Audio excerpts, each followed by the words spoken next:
Hello students, I am Pawan Yadav working as a PGT Mathematics in Suraj School, Rewari. And dear students, today in this lecture we will study exercise 1.1 of second chapter, that is relation and function of 11th class. And this exercise is based upon ordered pair and Cartesian product of two sets. So let's start with our first question. What is this question? If this ordered pair, देखो बेटा, ये जो ordered pair है, this is equal to this ordered pair. मैंने कल आपको बताया था कि ordered pair का मतलब क्या होता है. Pair means दो एलिमेंट होंगे पेयर, और ordered means एक स्पेसिफिक ऑर्डर है, एक पैटर्न को ये फॉलो करता है, एक रूल को ये फॉलो करता है कि पहला एलिमेंट जो होगा वो पहले सेट से बिलोंग करेगा और दूसरा एलिमेंट दूसरे सेट से बिलोंग करेगा. अब ये कह रहा है ये दोनों ऑर्डर्ड पेयर है ना, ये जो ऑर्डर्ड पेयर है ये इस ऑर्डर्ड पेयर के इक्वल है. तो याद करिए, दो ऑर्डर्ड पेयर आपस में कब इक्वल होते थे? जब फर्स्ट कंपोनेंट फर्स्ट के इक्वल होता था और दूसरा कंपोनेंट दूसरे के इक्वल होता था. तो ऐसा ही कुछ हम करने वाले हैं और हमारे से पूछ रहे find the value of x and y. तो मुझे उम्मीद है बेटा अगर आपने लास्ट लेक्चर देखा हो तो आप इजीली इस क्वेश्चन को कर देंगे. देखो क्या दे रखा है, x अपॉन 3, क्वेश्चन फर्स्ट को सोल्व कर रहे हैं. x upon 3 plus 1 y minus 2 by 3 will be equal to 5 by 3 and 1 by 3. तो बेटा इक्विलिटी ऑफ ऑर्डर्ड पेयर की कंडीशन लगा के फर्स्ट जो आपका कंपोनेंट है वो तो फर्स्ट के इक्वल होगा और जो आपका सेकंड कंपोनेंट है वो सेकंड के इक्वल होगा. तो अगर मैं ये इक्वेट करूं तो जरा देखिए, x upon 3 plus 1 will be equal to किसके होगा बताइए? 5 by 3 के. चलो, और दूसरा क्या होगा? y माइनस 2 by 3 है, ये किसके इक्वल होगा बताइए? ये 1 by 3 के इक्वल होगा. This will be equal to 1 by 3. अब अगर हम इसको थोड़ा और फर्दर सोल्व करें तो देखो बेटा, x by 3 will be equal to 5 by 3 minus 1. बहुत आसान है भाई, 1 उधर जाएगा तो माइनस का बनेगा. अच्छा, अब बताइए ये कितना बचा? x upon 3 will be equal to, बेटा 3 एलसीएम आएगा तो इसको मैं लिखूंगा 5 माइनस 3 अपॉन 3. तो ये तो आपका 2 by 3 आ गया.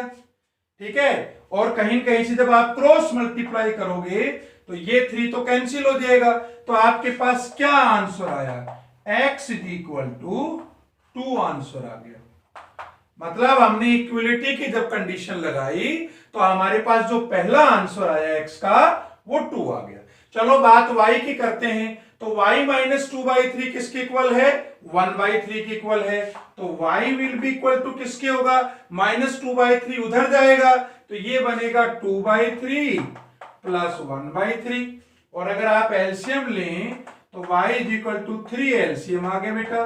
तो ये बन गया 2 प्लस 1, और इसको जब आप सोल्व करोगे तो 3 से 3 कैंसिल, तो मतलब y आ गया 1 के इक्वल. तो बहुत आसान क्वेश्चन था. इक्विलिटी का कॉन्सेप्ट लगा के हमने x की भी वैल्यू निकाल ली और हमने y की भी वैल्यू निकाल ली. चलो अगले क्वेश्चन की बात करते हैं. ध्यान से देखिए, ये आपके पास क्वेश्चन सेकंड है. तो क्वेश्चन सेकंड क्या कह रहा है देखो, if the set A has 3 elements. Set A में कितने एलिमेंट्स है बेटा? 3 एलिमेंट्स है. तो कुछ भी हो सकते हैं, मतलब मैं मान लेता हूं Na इज इक्वल टू 3. याद है बेटा, पहले सेट में हमारे पास 3 एलिमेंट्स दे रखे हैं तो मैंने इसको नाम दे दिया कि भाई Na है ना वो 3 है, और B के तो आपको एलिमेंट दे ही रखे हैं. भाई B के अंदर क्या क्या है? 3, 4 एंड 5. तो एक तरह से मैं ये कह सकता हूं NB इज इक्वल टू 3. है ना, क्योंकि NB का मतलब क्या हुआ, number of elements in B set, और काउंट करता हूं तो 1 2 3 आता है। अच्छा, अब क्या पूछना चाह रहा है, then find the number of elements in A cross B. तो number of elements in A cross B क्या होगा, अगर आपने कल का लेक्चर बेटा लास्ट लेक्चर ध्यान से सुना हो तो number of elements cross product Cartesian product में कैसे निकालते हैं, पहले में अगर 3 है, दूसरे में अगर 3 है तो नंबर ऑफ एलिमेंट्स हो गया 3 इंटू 3 9। याद करिए वहां मैंने समझाया था कि अगर पहले सेट में आपके पास p एलिमेंट है और दूसरे सेट में आपके पास q एलिमेंट है, तो नंबर ऑफ एलिमेंट्स जो कार्टेशियन प्रोडक्ट में होगा वो आपके पास p इंटू क्यू होगा, और p इंटू क्यू की अगर यहां वैल्यू पुट करता हूं तो 3 इंटू 3 9 आ गया। अगर आपको फिर भी समझना हो तो आप ऐसे भी समझ सकते हो, मान लिया मेरे पास कोई दो सेट है, पहले में 2 एलिमेंट है और दूसरे में भी 2 एलिमेंट है, तो याद करिए जरा क्या क्या आता था, 1 3 1 4 और बेटा 2 3 2 4। तो जब ए क्रॉस बी आप निकालोगे, ये ए है और ये बी है, तो आपके पास आएगा 1 3 फिर 1 4 फिर उसके बाद 2 3 फिर उसके बाद 2 4। तो आप काउंट करिए जरा कितने बने, 1 2 3 4। तो देखो बेटा कैसे आया ये, देखो इसमें 2 एलिमेंट था, इसमें 2 एलिमेंट था, तो 2 इंटू 2 सिंपल कर दिया 4 आ गया। इसमें कितना था, पहले में 3 था और दूसरे में 3 है, तो 3 इंटू 3 कर दो, कितना आंसर आ गया, 9 आ गया। तो इस तरह से ये दोनों क्वेश्चन बहुत ज्यादा आसान थे, अगर आपका कॉन्सेप्ट क्लियर है तो बेटा note it down, then we will start question third.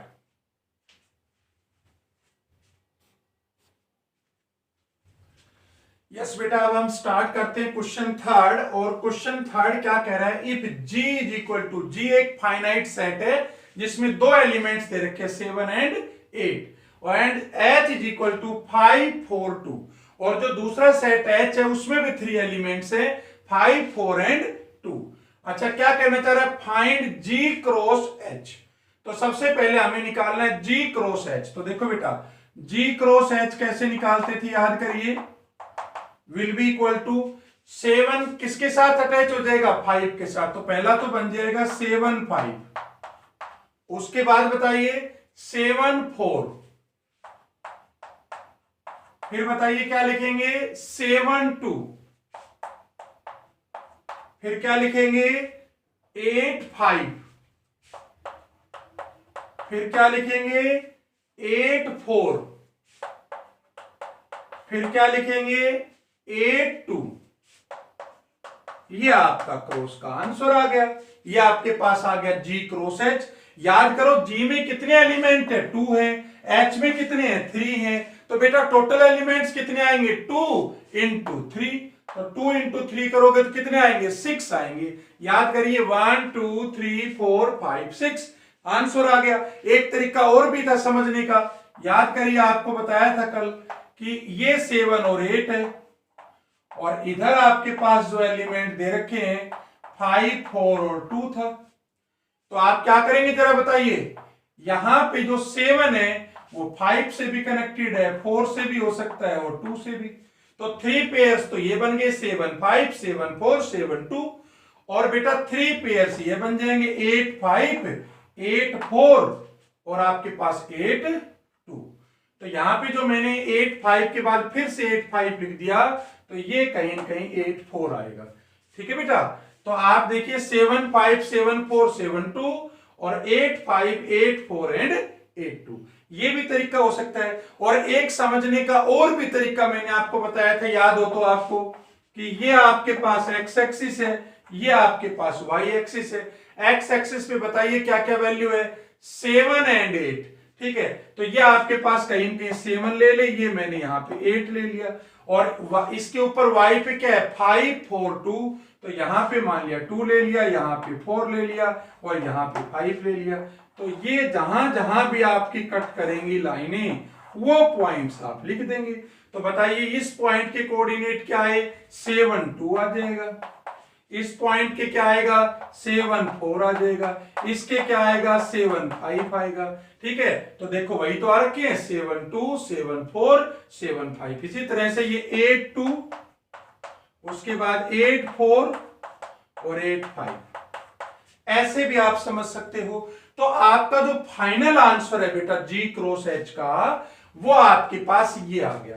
सारे मेथड से करने की जरूरत नहीं है, ये मैंने आपको समझाया है कि चाहे आप इससे अंडरस्टैंड कर लें, चाहे आप डायरेक्ट अंडरस्टैंड कर लें, और चाहे आप इसको एक्स और वाई पे प्लॉट करके कर लें, आपकी मर्जी, आप कैसे भी समझ लें। दूसरा देखो बेटा, दूसरा पूछना चाह रहा है H क्रॉस G, तो अब H क्रॉस G कैसे निकालें? तो देखो अब हम H इधर लिख लेंगे, H क्या है 5 4 2, और आपके पास G कितना है, G दे रखा है 7 एंड 8। हमें बेटा निकालना क्या है H क्रॉस G। तो एक बात तो क्लियर है, इसमें 3 एलिमेंट्स हैं, इसमें 2 एलिमेंट्स है, तो टोटल एलिमेंट्स कितने आएंगे 6 आएंगे। आप देख लेते हैं जरा वो कौन कौन से आएंगे। एक तो 5 7 आ गया, एक बेटा 5 8 आ गया, एक 4 7 आ गया, एक 4 8 आ गया, एक आपके पास 2 7 आ गया, और 2 8 आ गया। ठीक है बेटा, देखो सारे हमने कंबाइन कर लिए, 5 7 5 8 4 7 4 8 2 7 2 8, ये आपके पास 6 एलिमेंट्स आ गए, ये इसका आंसर हो गया। और अगर आप एक बात और ध्यान से देखो ना बेटा, ऑर्डर्ड पेयर हम इसको क्यों कहते थे? देखो पहला एलिमेंट जो दे रखा है इसके अंदर, वो पहले सेट से बिलोंग कर रहा है। देखो 5, ये भी देखो 5 4 है, ये पहले सेट से, ये 2 है पहले सेट से, और जो इसका दूसरा एलिमेंट है ना, जैसे 7 है 8 है, ये सारा दूसरे सेट से बिलोंग करेगा। सिमिलरली इसमें देखोगे तो पहला सेट हमारा G था, तो देखो 7 G से कर रहा है, और 5 है वो तुम्हारा H से कर रहा है। तो ऐसे हम बहुत इजीली इसको समझ सकते हैं, इसको नोट करिए। देन हम इसका 4th क्वेश्चन स्टार्ट करते हैं।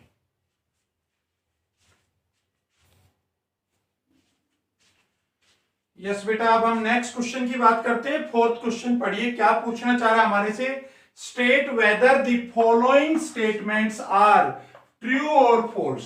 पूछना चाह रहा है कि भाई 3 पार्ट्स हैं, तो कह रहा है इनमें कौन सी स्टेटमेंट ट्रू है और कौन सी फॉल्स है, और फिर ये भी कह रहा है कि भाई वो फॉल्स अगर है तो उसको करेक्ट करके लिखिए कि वो करेक्ट कैसे बनेगी, क्या गलती है उसके अंदर। चलो बेटा 1 बाय 1 पार्ट स्टडी करते हैं। पहले पार्ट को देखिए, if P is equal to Mn, मतलब P एक सेट है जिसके अंदर 2 एलिमेंट्स दे रखे हैं, एक M है और दूसरा N है, और Q भी एक सेट है जिसमें 2 एलिमेंट्स दे रखे हैं N and M, then P cross Q। तो कह रहा है P और Q का जो कार्टेशियन प्रोडक्ट होगा वो किसके इक्वल होगा, Mn और Nm, 2 एलिमेंट्स होंगे उसके अंदर। तो आप सोच रहे होंगे सर ये तो हमें पहले ही पता चल गया कि ये स्टेटमेंट तो फॉल्स है।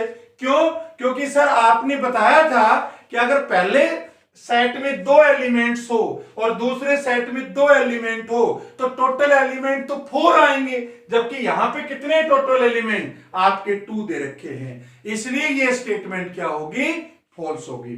जरा एक बार प्रॉपर इसको चेक भी कर लेते हैं। तो देखो फर्स्ट पार्ट को सोल्व कर रहा हूं मैं। आपके पास जो P दे रखा है बेटा, P है आपके पास Mn, 2 एलिमेंट्स है, और Q भी दे रखा है Nm। ठीक है, तो अगर हम देखें तो P क्रॉस Q में क्या होंगे एलिमेंट्स, जरा आप बताइए। तो देखो एक तो Mn होगा, लिख देते हैं Mn हो गया, और बताइए एक Mm होगा, और क्या होगा, एक Nn होगा, और क्या होगा, एक Nm होगा। तो ये 4 एलिमेंट्स होने चाहिए थे। ये स्टेटमेंट हमारी करेक्ट स्टेटमेंट होती अगर P क्रॉस Q इसके इक्वल गिवन होता, लेकिन हमें P क्रॉस Q क्या दे रखा है, हमें जो P क्रॉस Q दे रखा है वो दे रखा है Mn और Nm, 2 एलिमेंट्स दे रखे हैं, तो ये स्टेटमेंट हमारी फॉल्स है। आप समझ गए होंगे क्यों फॉल्स है। तो आप कहेंगे ये फॉल्स इसलिए है क्योंकि इसमें 2 एलिमेंट्स दे रखे हैं जबकि P क्रॉस Q में 4 एलिमेंट होने चाहिए, 4 होने चाहिए, और ये हमारी करेक्ट स्टेटमेंट हो गई। तो ये तो बेटा बात हो गई फर्स्ट पार्ट की। बात करते हैं अब इसके सेकंड पार्ट की। तो आप जरा सेकंड पार्ट को देखिए ध्यान से क्या करें। If A and B are the non empty sets, मतलब A के अंदर भी कोई एलिमेंट्स हैं, B के अंदर भी कोई एलिमेंट्स हैं, then A cross B is a non empty set. बिल्कुल सही बात है भाई, अगर आपके पास A में भी कुछ एलिमेंट है, B में भी, तो A क्रॉस B में भी तो कुछ एलिमेंट आएंगे। तो कह रहा है A cross B is a non empty set of ordered pair x y. कह रहे एक्स वाई की फॉर्म में ऑर्डर्ड पेयर होंगे सच दैट जो पहला एलिमेंट है ना एक्स, वो तो कह रहा है पहले सेट से बिलोंग करेगा, और जो दूसरा एलिमेंट है ना वो दूसरे सेट से बिलोंग करेगा। ये बात तो बिल्कुल सही कह रहा है।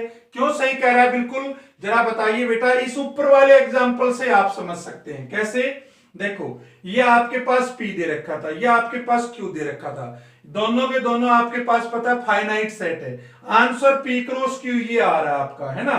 अब इसके अंदर ध्यान से देखिए, हर पेयर एक्स वाई की फॉर्म में है ना, और x किससे बिलोंग कर रहा है, A से। A का मतलब पहले सेट से। तो देखो जरा, ये जो आपका M है इसका पहला एलिमेंट ये पहले सेट में है, ये M देखो पहले सेट में है, ये N देखो पहले सेट में है, ये N देखो पहले सेट में। बिल्कुल सही बात है। तो जो इसका ऑर्डर्ड पेयर का x होगा वो पहले सेट से बिलोंग करेगा, और जो दूसरा एलिमेंट होगा ना जैसे N है M है, तो ये आपका किससे बिलोंग करेगा, दूसरे सेट से बिलोंग करेगा। तो ये स्टेटमेंट हमारी ट्रू हो गई, और ये स्टेटमेंट आपकी क्या थी, फॉल्स थी।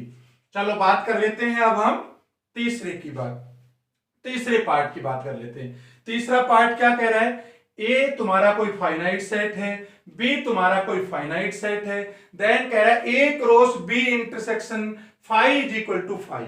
ये आपका रिजल्ट आ रखा है। कह रहा बताइए ये ट्रू है कि फॉल्स है। तो जरा बेटा एक बात बताओ, कल भी मैंने आपको समझाया था कि B कोई भी सेट हो, B इंटरसेक्शन फाई की बात कर रहा है, तो आप जरा एक बात बताइए इंटरसेक्शन दोनों का क्या होगा। देखो B के अंदर आपके पास दो एलिमेंट्स हैं 3 और 4, और ये इंटरसेक्शन कर रहा हूं फाई के साथ। अब फाई तो नल है, इंटरसेक्शन का मतलब है दोनों में कॉमन। अब दोनों में कोई चीज कॉमन तो है ही नहीं, तो इसका मतलब क्या आ गया, इनका इंटरसेक्शन फाई आ गया, मतलब नल सेट आ गया। अब हमारे से क्या पूछ रहा है, A क्रॉस फाई, मतलब किसी फाइनाइट सेट का नल सेट के साथ कार्टेशियन प्रोडक्ट निकालना है। तो बेटा अगर आप लास्ट वीडियो लेक्चर देखेंगे तो मैंने वहां बताया था कि अगर फाइनाइट सेट का कार्टेशियन प्रोडक्ट निकालेंगे किसी नल सेट के साथ तो वो फाई आएगा। क्यों, क्योंकि भाई इसके अंदर तो आपके पास दो एलिमेंट दे रखे हैं। A के अंदर कितने एलिमेंट दे रखे हैं, दो, 1 और 2, चलो 1 और 2 ले लिया, और दूसरा तो फाई है, फाई का मतलब नल है, तो किसके साथ पेयर बनाओगे, किसी के साथ बनेगा ही नहीं। इसका मतलब इसका रिजल्ट क्या आएगा, फाई आएगा। और ये भी क्या कह रहा है जरा देखो आप, A cross B intersection phi is equal to phi. तो हमारा भी तो यही आया, A cross B intersection phi. इसका आंसर हमारा भी क्या आया, फाई आया। इसका मतलब ये जो स्टेटमेंट कह रहा है ये स्टेटमेंट इसकी ट्रू है। तो मैं कहूंगा the given statement is true. तो इस तरह से बेटा आपका इसका पहला पार्ट फॉल्स है, दूसरा और तीसरा जो पार्ट है वो ट्रू है। Note it down, then we will start question 5th।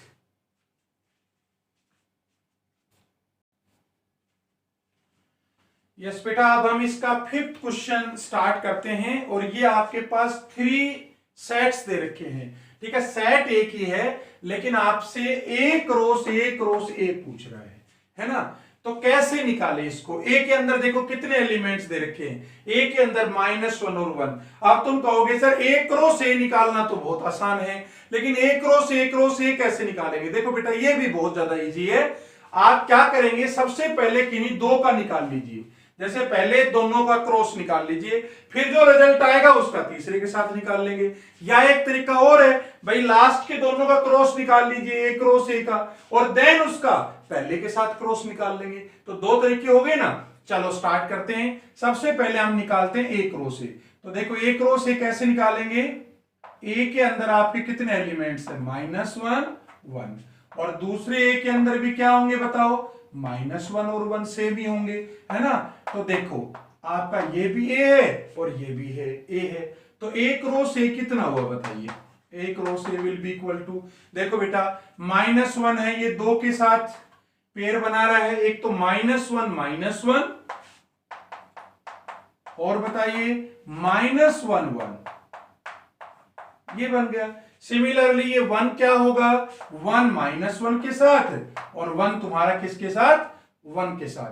तो ये -1 था, ये पेयर बना रहा था, -1 था, एक तो -1 के साथ, एक -1 1 के साथ बना रहा था, और 1 है ये, एक तो -1 के साथ बना रहा है और एक 1 तुम्हारा 1 के साथ बनाएगा, यही तो बनेगा। ऐसे समझिए ना, जैसे आपके पास ए दे रखा था -1 और 1, और दूसरा ए भी दे रखा है -1 और 1। तो याद करिए कैसे बनाते थे, -1 -1 -1 -1 -1 1 देन 1 -1 एंड 1 1, यही तो लिखा है हमने। ये आ गया तुम्हारे पास एक रो से। अब क्या निकालना है हमें, A cross A will be equal to, तो बेटा अब इसका क्रॉस निकालना है मुझे किसके साथ, यहां पे एक और सेट लिख देता हूं मैं, -1 और 1। तो ध्यान से देखना, ये तुम्हारा पहला सेट मान लो एक क्रॉस है, इसके अंदर कितने एलिमेंट्स दे रखे हैं, 4 1 2 3 4, और इस एक क्रॉस ए का मुझे किसके साथ क्रॉस करना है, एक ए के साथ, और ए के अंदर 2 एलिमेंट है, कौन कौन से, -1 और 1। तो इतना तो आप समझ ही गए होंगे कि पहले सेट में 4 एलिमेंट है, दूसरे के अंदर 2 एलिमेंट है, तो टोटल एलिमेंट कितने आएंगे, 8 एलिमेंट्स आएंगे। तो वो एलिमेंट्स क्या क्या आएंगे आप लिख लीजिए। सबसे पहला देखो -1 और आपके पास -1, ये तो फर्स्ट आ गया। उसके बाद -1 और उसके बाद 1 हो गया। अगेन देन अब सेकेंड ले लीजिए, -1 1 एंड -1, और अगर बात करें तो -1 1 एंड 1, ये इसके साथ भी पेयर हमने बना दिया। देन अब इसकी बात करते हैं, तो इसके साथ करेंगे तो क्या आएगा, 1 -1 और वहां करेंगे तो -1, फिर 1 -1 और फिर 1 हो गया, और फिर लास्ट वाले के साथ करें तो 1 1 -1 और इसके साथ करेंगे तो 1 1 1। आप एक बार काउंट कर लीजिए इसको भाई, 1 2 3 4 5 6 7 8। तो ये आपके पास बेटा हो गया क्या कि ए क्रॉस ए के एलिमेंट्स हो गए। तो आप इसमें एक को पेयर बना, एक ले लीजिए, उसको दोनों के साथ कर दीजिए, फिर दूसरा, फिर तीसरा, फिर चौथा। तो एक तरह से, इस तरह से आप क्वेश्चन को इजीली सोल्व कर सकते हो। तो बेटा in this lecture we have completed questions of exercise 2.1 from 1 to 5.